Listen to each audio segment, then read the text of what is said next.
Good evening, my friends. This is Paul, and tonight I'm going to be reviewing to you Pokemon Snap for the Nintendo 64.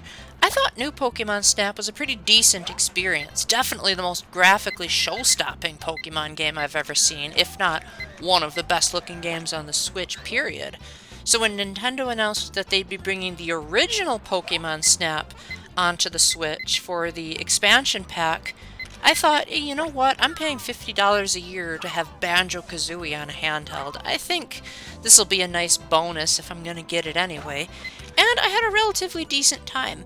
Because it's the original and not the new version, I'll try to keep comparisons to a minimum, although considering that this is on the same system, I'm inevitably going to draw some, but I will try to view it on its own merits, based on the time that it was released, and without Pokemon nostalgia glasses clouding my view, because, again, I was not a Pokemon fan growing up, so I'm going to be looking at this more or less as how fun was the game by itself, without much knowledge of the franchise. Pokemon Snap is a pretty decent time. What you do is you move on a machine called the 01, which is like an automated car of sorts, except without a steering wheel, and you take pictures of Pokemon while you're on rails, and that's pretty much it. You have a couple of tools to get the Pokemon to act more in your favor, such as being able to throw apples or burst bombs to get the Pokemon to come out of their hiding places. You can also play the Poke Whistle to make the Pokemon do a little dance when they're in the vicinity, and eventually you learn how to zoom up the 01 if you want to quickly get through the course. The controls are nice and simple, you don't really need to know anything else besides that, and it gets the job done. The only thing I found slightly counterintuitive was that you press the left trigger, at least when I'm playing on the Switch you do, to zoom in the camera to take the picture, but you can't use any of your other options, such as throwing apples when you have the camera zoomed in. So it's like you might have the perfect shot, but you need to throw an apple, but the game won't let you because you're too zoomed in. This was a problem that was fixed magnificently in new Pokemon Snap, and because I played the original second, it definitely was a little bit of a learning curve. However, everything else felt like it flowed really well. I felt like all of the skills that I had used in the sequel carried over really well here. I felt like I could take pretty good pictures. I don't think I'm the best photographer ever. I was never an expert at that pictograph crest in the Wind Waker, but I think this gets the job done. I really like how the graphics are, well, they don't age well today, but by Nintendo 64 standards, these are phenomenal. The Pokemon animations are so expressive, and you gotta remember, at the time this came out, the closest Pokemon fans had to the Pokemon actually feeling like realistic creatures were in the anime. The games were still mostly on the Game Boy, so there weren't a whole lot of 3D renderings yet. And for its time, these were really amazing, such as seeing Pikachu's cheeks glow with electricity, or seeing the Pokemon smile when you feed them, chasing each other, interacting in their natural habitat without you having to capture them or do violence. It's a real sight to see, and I definitely wish that more Pokemon games would embrace this mentality, or at the very least, get better animators. Like, modern Pokemon games still struggle behind this game's animation, and this was made over 20 years ago. Like, have standards really dropped that far down?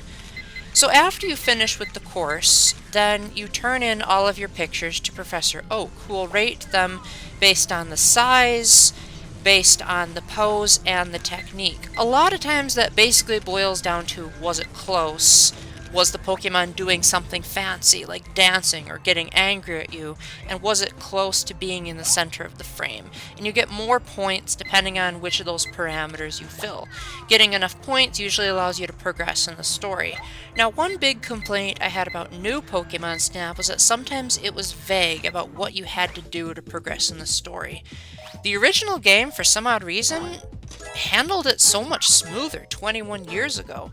I felt like most of the time Professor Oak just said, this is what I want you to do to proceed.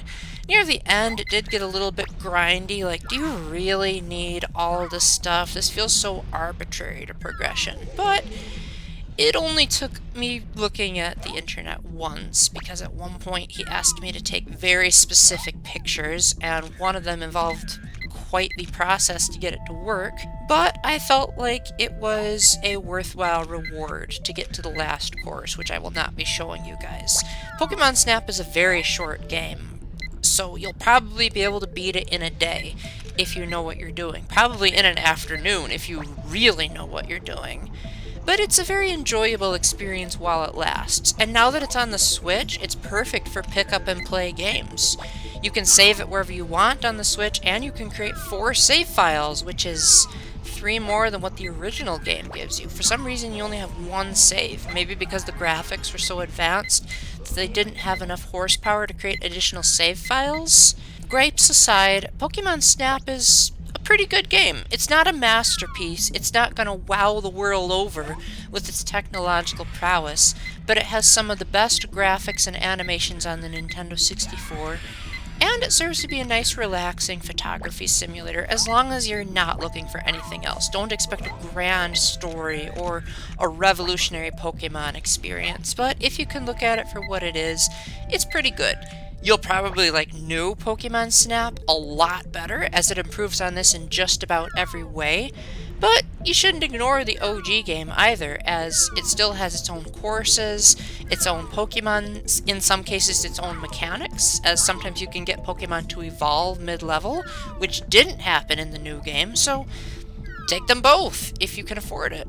So with that, thank you very much for watching. Let me know down in the comment section if I missed anything, especially if there's some die-hard Pokemon fan trivia that maybe I missed because I wasn't looking at this from the perspective of a Pokemon fan. Either way, comment down below what you think, and until the next time, keep the faith, stay epic, and God bless. Bye!